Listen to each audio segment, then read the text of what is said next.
right. So, hello, Tati. Hello, Steve.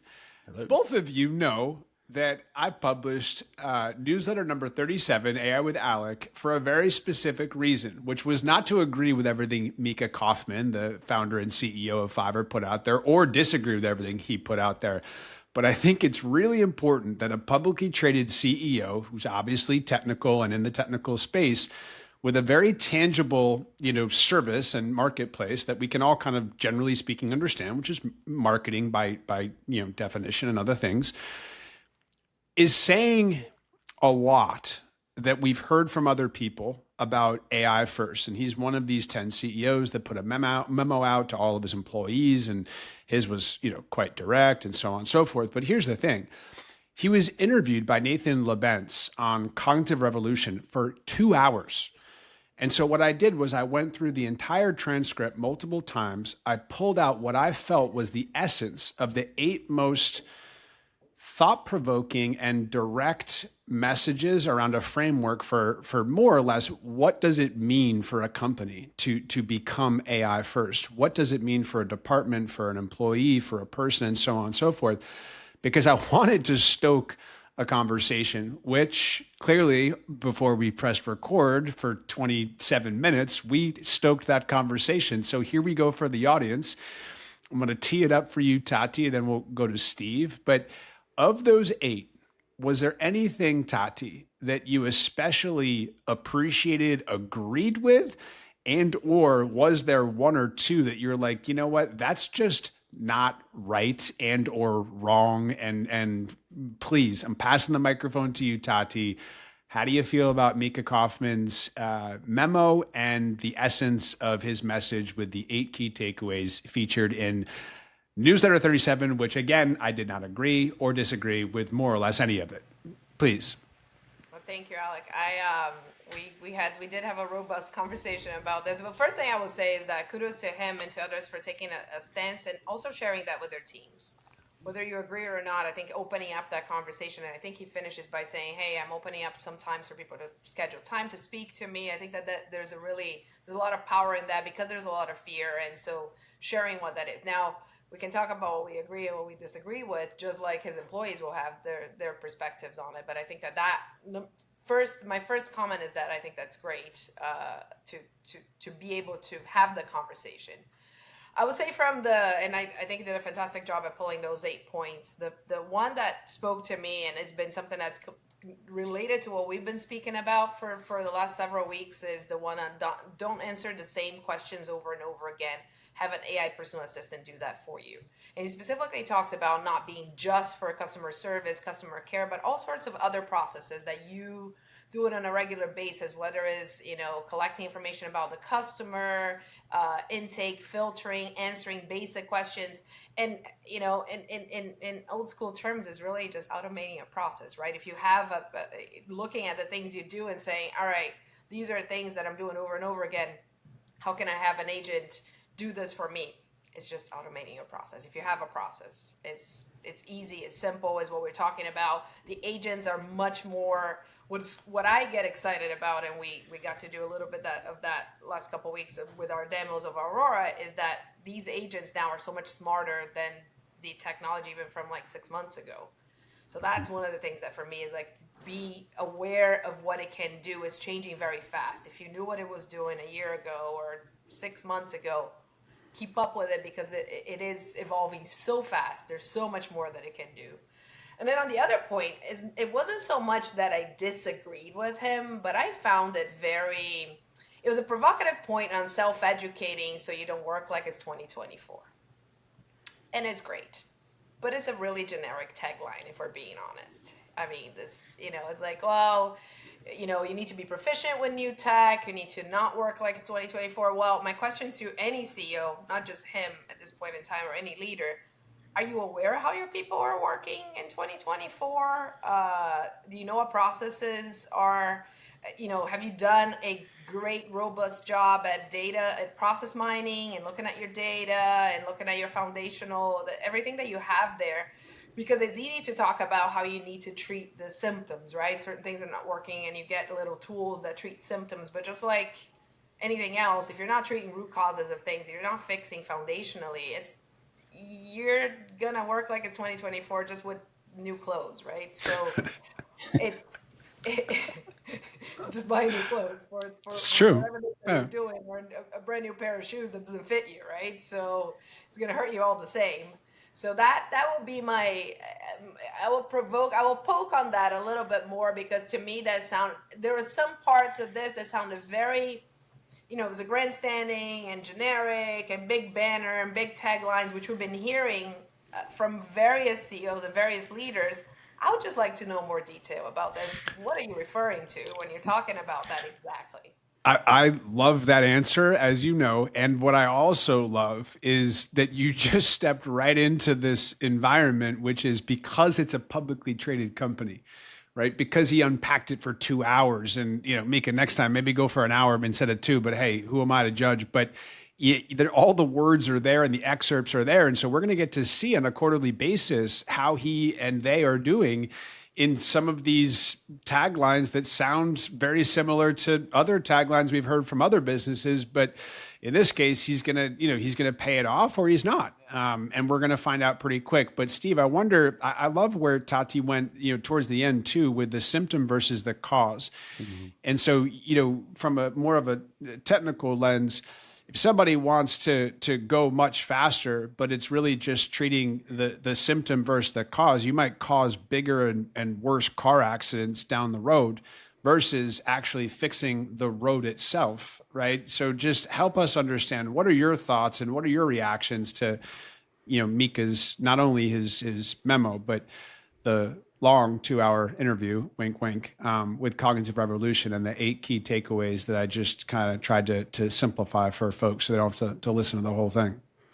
Yeah, a lot jumped out at me from your newsletter, and just addressing the symptom versus cause aspect. We used to, at IBM, we had this saying around, there's no AI without IA, which is information architecture. Nice. Right? So, and I think that's probably the root cause of a lot of enterprise problems right now, which is everything is sort of commingled, various different systems on the back end, whether they're data systems or SaaS systems. Data is different places, but we're in an evolutionary period where we can now use the AI tech to tap into those systems.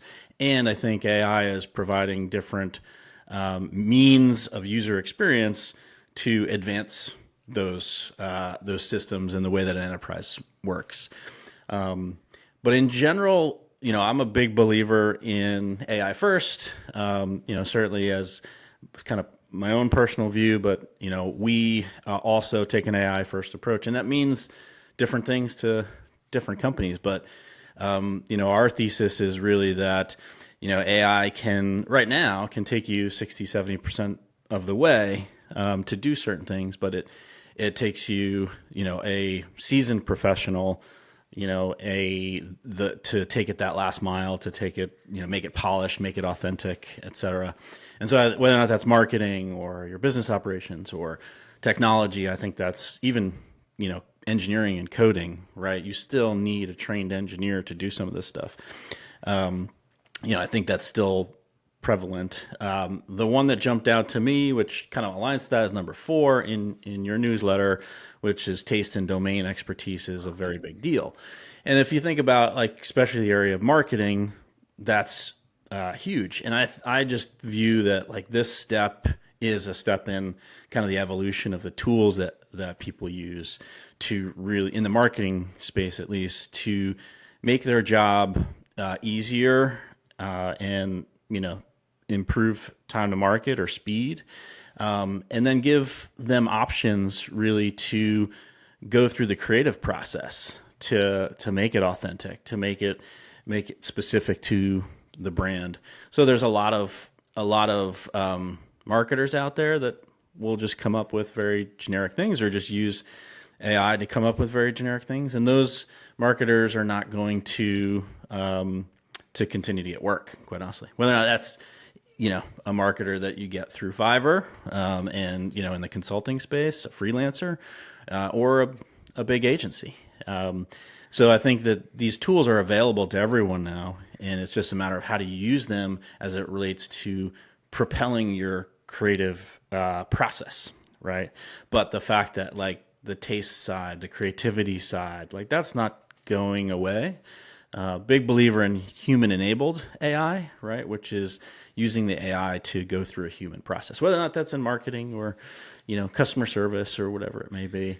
There's just a lot out there. And I think what resonated there too is the domain expertise. Like the domain expertise is the IP. So, we're talking to a lot of companies right now, even in the marketing space, we're, talking to companies that are building marketing tools where they are taking their approach, their brains, and putting it into the tool. And that domain expertise, that brain, how they do things, how they work, that is the IP. That is the creativity, the process. The AI is there to enable it and automate it, but the domain expertise is where the IP is. Excellent answer. Last question, back to you, Tati, cognizant of time.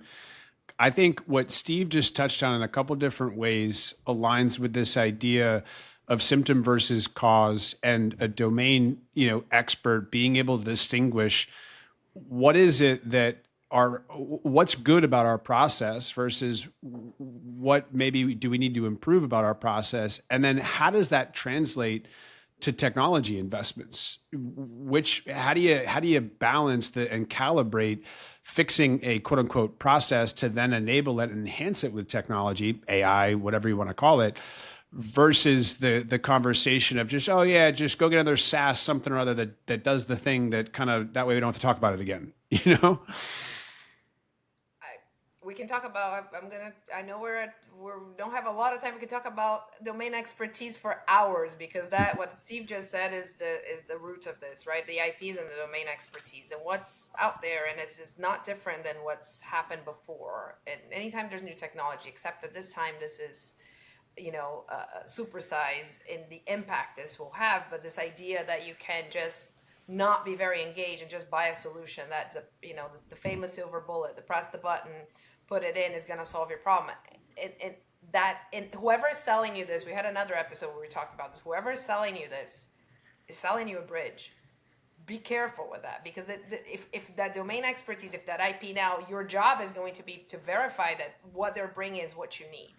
Does it match? Do they have the credentials? Do they have the experience? Do they have the expertise to service what you need in your business? But understanding what process, where are the gaps in your process? But even before that, when you look at where are you trying to get to?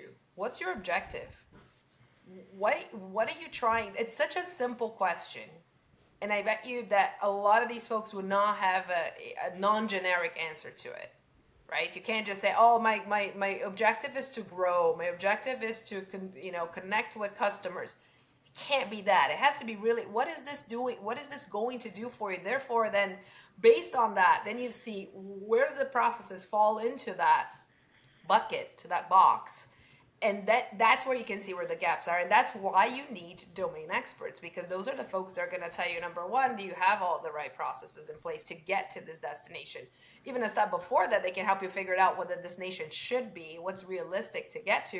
And then they're going to help you figure out what's the best way to get to that before we even touch on any technology. Now, what technology does today is it's amplify that to a level that we've never seen before. That's right. But that's really the bottom line on that conversation on domain expertise. And by the way, you get what you pay for with that. You're trying to go for the out of the box solution. That's not, and that's what we talk about all the time. Like what less common is that this is going to be today a fraction of the cost that you were quoted even a year ago. So you go to Blue Sky AI to talk to Steve about that. You're going to get that IP for something that you never imagined that you could. I like the way you closed that right there and passed it back to Steve. That was very nice. I appreciate that. And we are at time on this one. I want to keep this one at 15 minutes. I want people to be able to see and hear the whole thing. Thank you, Steve. Thank you, Tati, as always. More to come on this, but I appreciate the feedback and the transparency on this one. We'll talk soon. Thanks. See ya.